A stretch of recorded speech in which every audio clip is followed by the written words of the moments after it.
In this part 1 video, we'll start with conducting an impact analysis to identify the scope of a Dropwizard to Micrometer migration, which can help build an understanding of how older technology is used throughout your organization.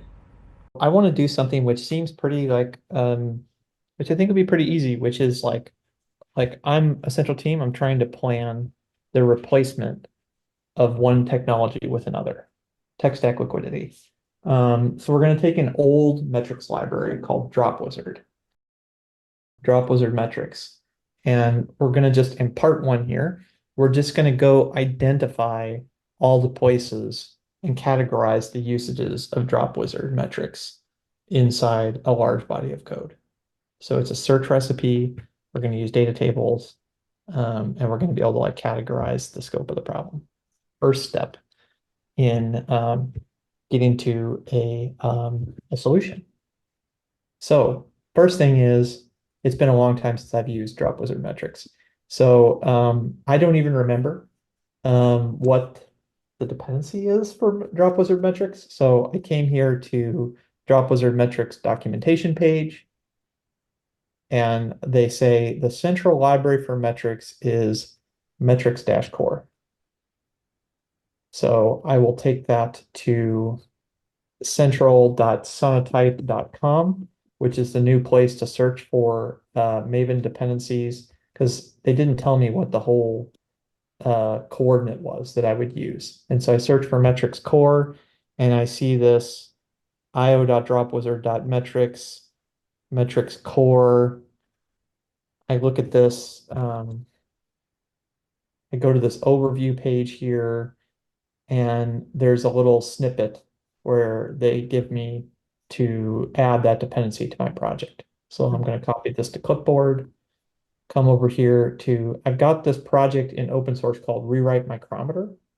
And since you would potentially be modernizing Dropwizard to Micrometer, I'm going to put the search here.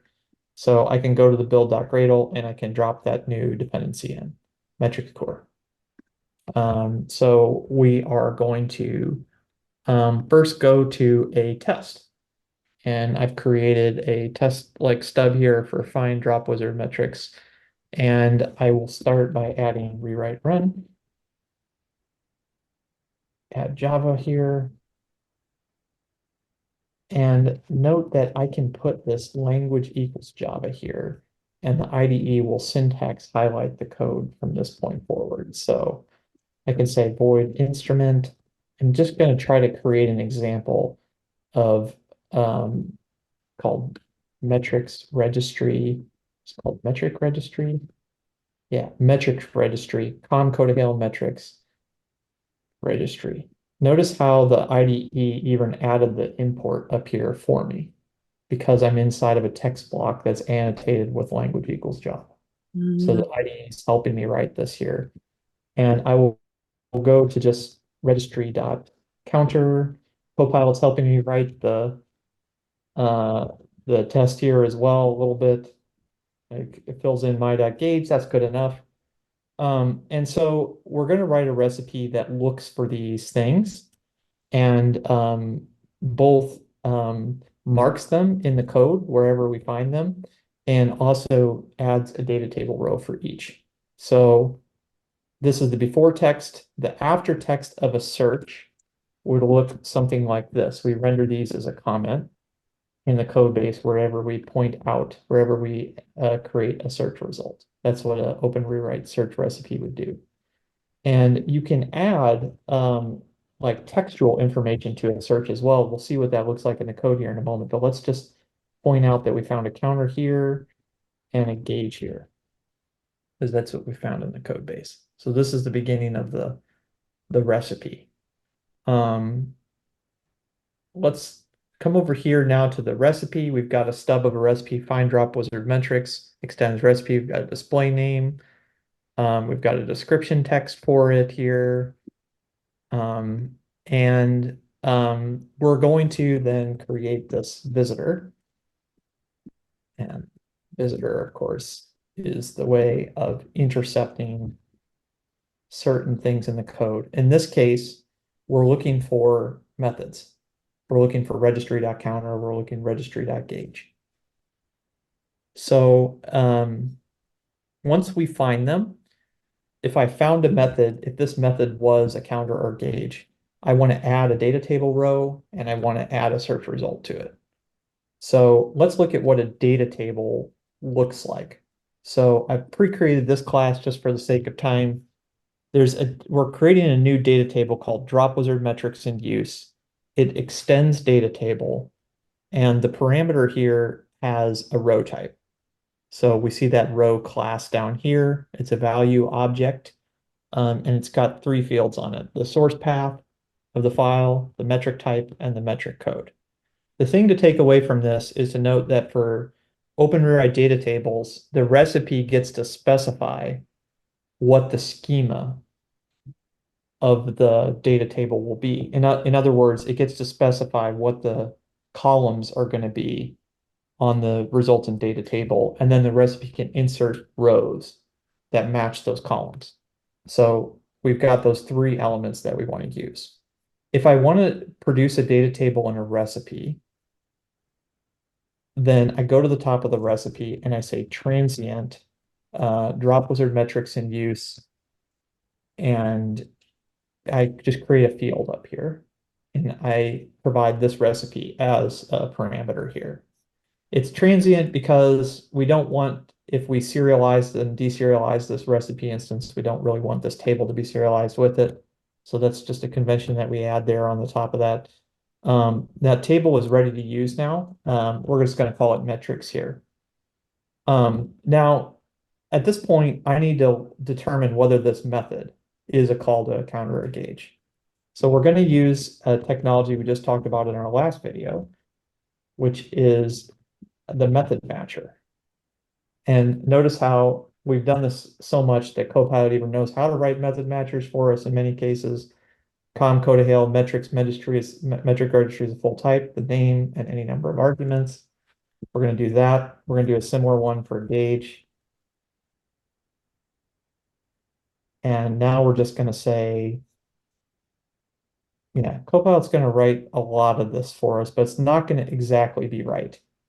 So you can see where it's kind of tried to develop the understanding of what the column of metric type we would want to be. That looks pretty correct. Like this would be cool if we had a column that just said counter or gauge in it. This metric code one isn't really close to right. This get data thing doesn't make any sense. That's just a hallucination. It's actually called insert row. But it's kind of close. So we can say this isn't quite right either. We want to say get cursor dot first and closing or throw JDAC compilation unit, or even Java source file here. And we'll just get, so this is basically looking up the cursor stack. So looking from the method file up to the top level AST element, looking for, and then we're going to grab the source path off of that. The second data element was metric type. We just created that up here. And then for metric code, if we want to insert into the data table the sample of code that we found in the project that matched this, we can just take method here and say print trimmed. And so trimming it will remove the indentation from that. But that print trimmed will just print just this little snippet of code, just this little snippet of code that we're interested in. So it'll pull it out of the whole source file and just give us that little piece. And so when we assemble the whole data table, we'll be able to see all the examples of how Dropwizard is used across an organization. So that's it for the insertion. And then I would be able to return something called search result here. Let's import the org OpenRewrite marker. I can say just found method, and I can add some description text optionally, which is the metric type itself. So search result.found will change method invocation. It'll just hang a marker. It'll hang a search result marker on the LST element. That's it. Otherwise, if I didn't find it, I'll just return the regular thing. So I think that's basically it for our recipe. Let's come back over here one more time to the test. We've got to set the expectation of what recipe we're actually running over here. So find Dropwizard metrics. And because this test uses a third-party library, it uses that metrics core library that we looked up earlier. We also need to tell the test which library it needs to use for when it's parsing this code right here. So we can say from Java version, class path, and we can just refer to the artifact name, metric core. Is it metric core or is it metrics? It's metrics core. Metrics core. And so let's run this unit test here. Hopefully we did everything right. Looks like that passes. So we've been able to accurately identify all of those counters and gauges that we found in this code base. Now, just for fun, I've been running, I deployed this to app.moderne.io, this Dropwizard metrics, and I ran it on the Apache organization, which has 1,009 repositories in it. And we ran that recipe. We're looking for over that whole 1,000 projects, we're looking for all the usages of Dropwizard. So if we kind of click through into these results a bit, whoops, my token expired because we're very secure. You can see get metric registry.counter. You can see some, yeah, these are all counters. These are all counters. You can see it used in tests. We can see it used in main code. We could look at some other projects. That's a counter as well, counter. And so here I can go to the data table section and download as Excel all the Dropwizard metrics that are in use on all 1,000 projects. Here we've opened the data table, and Moderne will add a few columns for you without having to do it manually in the recipe. It'll add where the repository was, which repository, which branch, which SCM type, link to the repository. So all that stuff we just get for free because we're running this data table on multiple repositories in the case of Moderne.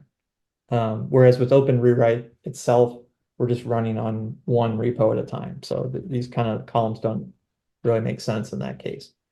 We've got the source path. That was part of what we added to our data table, if you remember. Remember, we added that type, counter, or gauge. And then we've got the actual code of every metric that's in use. So we see easy, hard, hard. We got gauge, we got names, all these. So these are all of them. Not a lot. There's only 117 in that entire 1,000 repositories there. But what I like about this kind of data is if I was thinking of writing a recipe to change Dropwizard metrics into Micrometer, and I had 1,000 repositories in my organization, and I saw that there's 1, 2, 3, there's like 7 or 8 projects that use it, I probably wouldn't go and write an OpenRewrite recipe to transform this. I would just go fix them. But if the end result here was there was 100,000 instances of it, or even 1,000, 10,000 instances of it, then it becomes worth it for me to write the recipe. In this video, we used both OpenRewrite recipes and the Moderne platform to create data tables and conduct an impact analysis in less than 15 minutes. To learn more about authoring recipes, check out our documentation.